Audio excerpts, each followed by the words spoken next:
पिछली वीडियो में जब हम Ahmedabad Air India plane crash की बात कर रहे थे तो मैंने कहा था कि ऐसा लग रहा है देश पर कोई भयंकर पनौती लगी हुई है और देश बिल्कुल अनाथ की तरह नजर आने लगा है। कोई जिम्मेदारी लेने वाला, कोई जवाबदेही तय करने वाला नहीं है और देश स्वतः चल रहा है, कोई चलाने वाला भी नजर नहीं आता। क्योंकि यदि चलाने वाला होता तो निगरानी होती, जिम्मेदारी होती। अभी अहमदाबाद प्लेन क्रैश और उसकी दर्दनाक तस्वीरों को हम भूले भी नहीं थे कि केदारनाथ में हेलीकॉप्टर क्रैश हो गया है और इस घटना में 7 लोगों की मौत हुई है। मरने वालों में एक 2 साल का बच्चा भी शामिल है।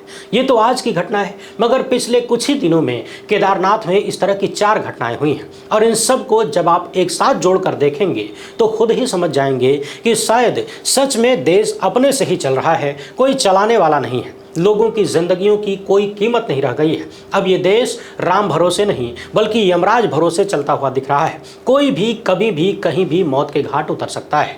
हवाई जहाज की यात्रा सबसे सुरक्षित मानी जाती है, लेकिन यदि आप एयर इंडिया में बैठे हैं तो इस बात की गारंटी भी नहीं दी जा सकती। ये चर्चा होने लगी है क्योंकि हाल ही में एक वरिष्ठ पत्रकार ने एयर इंडिया का जो नया वीडियो शेयर किया है उसे देखकर आप सर पीटने लग जाएंगे। उधर एक बड़े इंटरनेशनल खिलाड़ी ने एयर इंडिया को लेकर जो बयान दिया है वो पूरे हिंदुस्तान के लिए अपने आप में शर्मनाक है। तो आइए केदारनाथ में हुई घटना को विस्तार से देखते हैं। अहमदाबाद प्लेन क्रैश पर भी कुछ चर्चा करेंगे और देखेंगे कि कैसे हम और आप चाहकर भी अपनी सुरक्षा नहीं कर सकते, क्योंकि हमारी सुरक्षा की जिम्मेदारी जिसकी है वो सिर्फ अपनी कुर्सी की सुरक्षा में लगा हुआ है। हमारे आपकी मौत से उसे कोई फर्क नहीं पड़ता। उत्तराखंड में डबल इंजन है और सबसे शर्मनाक बात यह है कि उत्तराखंड का डबल इंजन ज्यादातर समय सांप्रदायिक मुद्दों में उलझा हुआ नजर आता है। यानी जिन चीजों की आम आदमी को कोई आवश्यकता नहीं है, ऐसे ऐसे मुद्दे छेड़कर लगातार आम जनमानस का ध्यान भटकाया रखा जाता है ताकि मूलभूत चीजें याद ना आए। दैनिक भास्कर के अनुसार केदारनाथ के पास हेलीकॉप्टर क्रैश हुआ और इसमें 2 साल के एक बच्चे समेत 7 लोगों की मौत हुई। पायलट भी बच नहीं सका।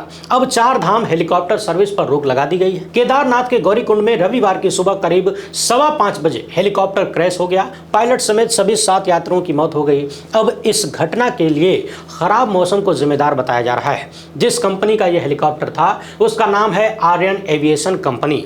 बताया जा रहा है कि हेलीकॉप्टर में उत्तर प्रदेश और महाराष्ट्र के 2 लोग थे। उत्तराखंड, राजस्थान, गुजरात के एक यात्री बैठे हुए थे।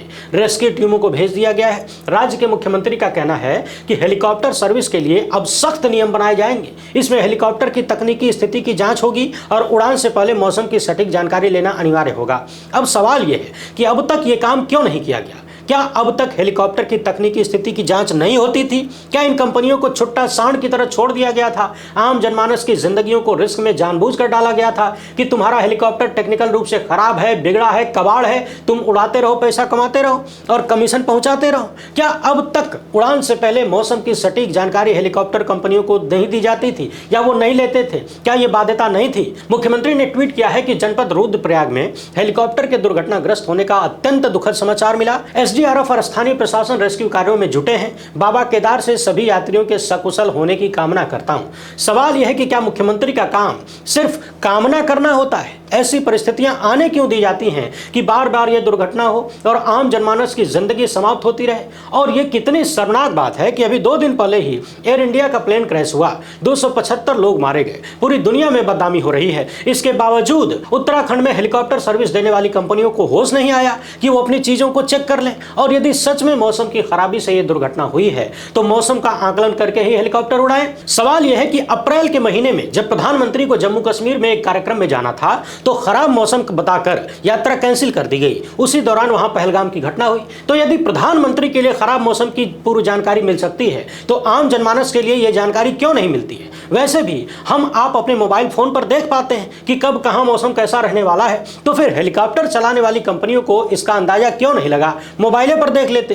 हो सकता है उनके लिए दूसरी व्यवस्था हो। नहीं है तो क्यों नहीं है? प्रधानमंत्री के लिए मौसम की जानकारी देने की सुविधा है तो फिर भारत की आम जनता के लिए क्यों नहीं है? यहां पर बाध्यता क्यों नहीं है? और यदि जानकारी होने के बावजूद हेलीकॉप्टर कंपनियों ने मुनाफाखोरी के लिए उड़ान भरी तो यह सीधे सीधे अपराध है। यदि उन्होंने जानकारी नहीं ली तो इसके लिए पूरा सिस्टम जिम्मेदार है, सरकार जिम्मेदार है, भाजपा का डबल इंजन जिम्मेदार है। उत्तराखंड के भाजपा मुख्यमंत्री अब कह रहे हैं कि सख्त नियम बनाएंगे। सवाल है कि क्या इन 7 लोगों के मरने का इंतजार कर रहे थे कि जब फिर से 7 लोग मर जाएंगे तब सख्त नियम बनाएंगे। हाल ही में 3 और घटनाएं हुई, तब आपको सख्त बनाने की जरूरत क्यों नहीं महसूस हुई? अब आप दावा कर रहे हैं कि हेलीकॉप्टर की तकनीकी स्थिति की जांच और उड़ान से पहले मौसम की सटीक जानकारी लेना अनिवार्य होगा, यानी किया जाएगा। तो अब तक किस बात का इंतजार कर रहे थे पुष्कर सिंह धामी और भाजपा का डबल इंजन? क्या इस देश की जनता सच में कीड़े मकोड़ों की औकात रखती है, जहां चाहे जैसे चाहे मरती रहे, किसी को कोई फर्क नहीं पड़ता? एक नजर इधर दौड़ाइए। अक्टूबर 2022 में भी इसी कंपनी यानी आर्यन एविएशन का एक हेलीकॉप्टर केदारनाथ के पास क्रैश हुआ था। इसमें भी 7 लोगों की मौत हुई थी, तब भी खराब मौसम को कारण बता दिया गया। सोचिए, वो घटना 2022 में हुई थी और अब घटना हुई है 2025 में, तब भी खराब मौसम को कारण बताया गया था और अब भी खराब मौसम को कारण बताया जा रहा है। तो क्या यह सवाल नहीं पूछा जाना चाहिए कि उत्तराखंड की डबल इंजन सरकार पिछले 3 साल में क्या इतना भी नहीं कर पाई कि कम से कम एक ही कंपनी यानी आर्यन एविएशन कंपनी की ही जांच कर लें, उनके हेलीकॉप्टरों की जांच करें, उसमें क्या टेक्निकल खराबी है, या फिर उसे बाध्य करें कि मौसम की जानकारी लेकर ही उड़ान भरो। एक बार फिर से उत्तराखंड के मुख्यमंत्री भले ही दावा कर रहे हो, लेकिन होना जाना कुछ भी नहीं। करना होता तो बहुत पहले ही हो गया होता। अभी और सुनिए, 2022 वाला मामला तो 3 साल हो गया ना। 8 मई 2025 को यानी सवा महीने पहले 4 धाम यात्रा मार्ग पर गंगोत्री के पास aero trans services private limited का एक हेलीकॉप्टर भागीरथी नदी में दुर्घटनाग्रस्त हो गया। इस हादसे में 6 लोगों की मौत हुई, 6 लोगों की, यानी पायलट सहित 6 लोग मारे गए। घटना 8 मई 2025 की है, इसी साल की है। इसके बाद सुनिए, 17 मई 2025 को एम्स ऋषिकेश की एक संजीवनी हेली एम्बुलेंस जो कि सांस के रोगी को केदारनाथ लेने गई थी, ये भी इमरजेंसी लैंडिंग के दौरान दुर्घटनाग्रस्त हुई। हेलीकॉप्टर का पिछला हिस्सा टूट गया, हालांकि इसमें किसी की मौत नहीं हुई। इसके बाद की घटना देखिए, 7 जून की है, यानी एक सप्ताह पहले की। कैस्ट्रॉल एविएशन का एक हेलीकॉप्टर जो कि सिरसी हेलीपैड से केदारनाथ जा रहा था, तकनीकी खराबी के कारण आपातकालीन लैंडिंग करनी पड़ी। इसमें 5 यात्री और पायलट थे। जान तो सबकी बच गई, लेकिन पायलट को हॉस्पिटलाइज करना पड़ा। और अब 15 जून 2025 को आर्यन एविएशन का एक हेलीकॉप्टर गौरीकुंड के पास दुर्घटनाग्रस्त हुआ है। इसमें पायलट समेत 7 लोग मारे गए, एक 2 साल का बच्चा भी शामिल है। 3 साल पहले भी आर्यन एविएशन ने खराब मौसम को कारण बताया था और अब एक बार फिर से खराब मौसम को कारण बताया जा रहा है। सवाल वही है कि क्या पिछले 3 साल में भाजपाई डबल इंजन हेलीकॉप्टर सर्विस देने वाली कंपनियों से यह नहीं कह सका कि मौसम कैसा है, इसकी सटीक जानकारी लेकर ही उड़ान भरो? दिन रात सांप्रदायिकता के आधार पर राजनीति करने वाले लोग, दिन रात हिंदू मुसलमान करने वाले लोग भी हिंदुओं की जान इस तरह से जानबूझकर जोखिम में क्यों डाल रहे हैं? यह हेलीकॉप्टर श्रद्धालुओं को लेकर केदारनाथ मंदिर से गौरीकुंड के लिए उड़ा था। अब आप पता लगाइए कि ये श्रद्धालु जो हिंदू मंदिर में जा रहे थे तो किस धर्म के रहे होंगे। हालांकि इसमें पता लगाने जैसा कुछ है नहीं, मगर ये बात उन भक्तों के लिए बोल रहा हूं जो दिन रात किसी सरकार के भीतर धर्म ढूंढते हैं और धर्म को बचाने के लिए वोट देते हैं, नफरत की राजनीति करते हैं। ऐसी जगहों पर जितनी भी मौतें हो रही हैं उनमें ज्यादातर हिंदू ही मारे जा रहे हैं। तो क्या यह सवाल नहीं पूछा जाना चाहिए कि हिंदुओं को असली खतरा किससे है? अभी महाकुंभ की भगदड़ में जो मरे वो किस धर्म के थे? दिल्ली में रेलवे स्टेशन पर भगदड़ में जो मरे वो किस धर्म के थे? अभी प्लेन क्रैश में जो मरे वो किस धर्म के थे?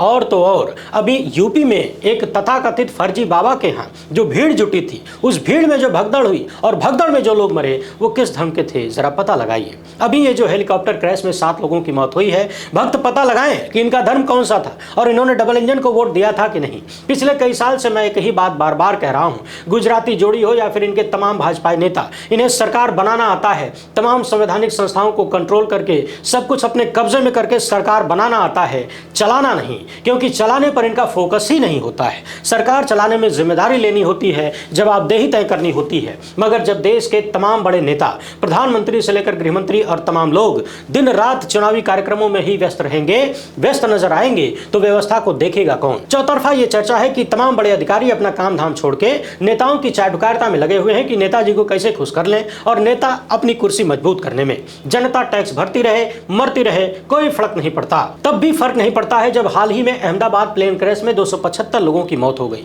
सोचिए, इतनी बड़ी दुर्घटना के बाद तो कम से कम उत्तराखंड के हेलीकॉप्टर सर्विस देने वाली कंपनियों को अपनी सुविधाओं की जांच करने ली चाहिए थी। सोशल मीडिया पर तमाम लोग लिख रहे हैं कि मौसम की खराबी तो सिर्फ एक बहाना है। वरिष्ठ पत्रकार हैं डॉक्टर मुकेश कुमार, इन्होंने वीडियो शेयर किया है, एक वीडियो। इस वीडियो में साफ साफ दिख रहा है कि एक एरोप्लेन में भीतर तमाम यात्री बैठे हैं और बारिश का आनंद ले रहे हैं, वो भी मजबूरी में। शेयर करते हुए इन्होंने लिखा है कि अभी 10 जून को लंदन से वापसी के समय एयर इंडिया की फ्लाइट 170 में भी कुछ इसी तरह का नजारा था। इस तरह की बारिश तो नहीं थी, मगर कई जगहों से बूंदें टपक रही थी। 1 जून जाते वक्त भी एयर इंडिया की फ्लाइट का यही हाल था। एयर इंडिया जब सरकार के पास थी तब इतना बुरा हाल नहीं था। मोदी सरकार ने कौड़ियों के मोल टाटा को बेच दिया और टाटा ने उसे डुबा दिया। पिछले दिनों हमने आपको दिखाया था कि किस तरीके से अहमदाबाद प्लेन क्रैश से ठीक पहले किसी यात्री ने एक वीडियो शेयर किया था जिसमें एयर इंडिया की फ्लाइट में तमाम खामियों को दिखाया गया था। बता रहे थे कि ये नहीं चल रहा है, वो नहीं चल रहा है, तमाम सारी समस्याएं थी। अभी कुछ सप्ताह पहले ही मध्य प्रदेश के पूर्व मुख्यमंत्री और देश के कृषि मंत्री शिवराज सिंह चौहान के साथ भी एयर इंडिया की फ्लाइट में ऐसा ही हुआ। उन्होंने बाकायदा पब्लिकली शिकायत किया, मगर कोई असर नहीं है। असर तब होता है जब बड़ी बड़ी कंपनियों को, धन्ना सेठों को सत्ता का डर होता है, जब उन्हें लगता है कि सरकार उनके खिलाफ कोई एक्शन ले लेगी। लेकिन जब ये डर खत्म हो जाता है तो जवाबदेही और जिम्मेदारी खत्म हो जाती है। 23 मार्च 2025 की द हिंदू की इस रिपोर्ट में लिखा गया है कि ऑस्ट्रेलियाई क्रिकेटर डेविड वार्नर ने देरी होने के कारण एयर इंडिया की उड़ान को लेकर चिंता जताई, यानी आलोचना की। वैसे एक बात आपको बता दें कि लोग जहाज की यात्रा ज्यादातर इसलिए करते हैं क्योंकि उनका समय कीमती होता है। ज्यादातर लोग टाइम बचाने के लिए ही हवाई यात्रा का इस्तेमाल करते हैं। मगर यदि आप भारत की हवाई यात्राओं को एनालिसिस करेंगे तो पता चलेगा कि ज्यादातर समय फ्लाइटें देरी से चल रही हैं। मार्च 2025 में डेविड वार्नर ने देरी से उड़ान के लिए एयर इंडिया की आलोचना की थी और अब अहमदाबाद विमान दुर्घटना के बाद डेविड वार्नर ने फिर से कटु आलोचना की है। कहा है कि अब कभी भी एयर इंडिया से उड़ान नहीं भरूंगा। उन्होंने कसम खाई है कि कुछ भी हो जाए एयर इंडिया की फ्लाइट में नहीं बैठूंगा।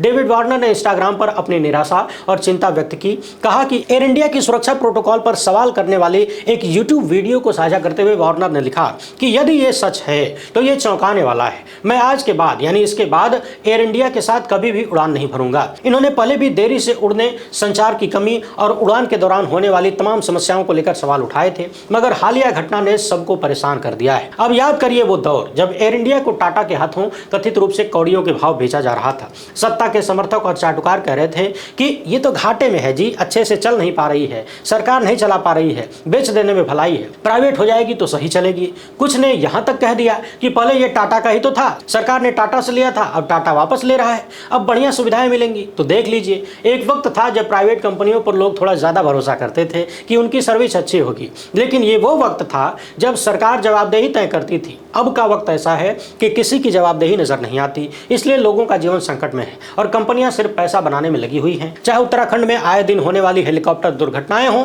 या अहमदाबाद का प्लेन क्रैश, पूरी तरह से यमराज भरोसे हिंदुस्तान होता हुआ दिख रहा है। बड़ी से बड़ी घटनाएं हो जाती हैं, दुर्घटना हो जाती है, सैकड़ों लोग मार दिए जाते हैं, मगर एक छोटा सा इस्तीफा तक नहीं होता। लोग इस्तीफा इसलिए देते थे या सरकारें अपने लोगों से इस्तीफा इसलिए लेती थीं ताकि जो पद पर बैठे हैं उनकी जिम्मेदारी तय हो। उन्हें लगे कि अगर वो काम नहीं करेंगे, कुछ गड़बड़ी होगी तो कुर्सियां चली जाएगी। मगर जब भरोसा हो कि कुछ भी हो जाए कुर्सी नहीं जाएगी तो काम करने की जरूरत क्या है। दिन रात हिंदू मुसलमान करते रहो, देश की जनता को बरगलाते रहो, टोपी पहनाते रहो और कुर्सी का आनंद लेते रहो। बाकी हम लोग तो ये हैं टैक्स भरने के लिए।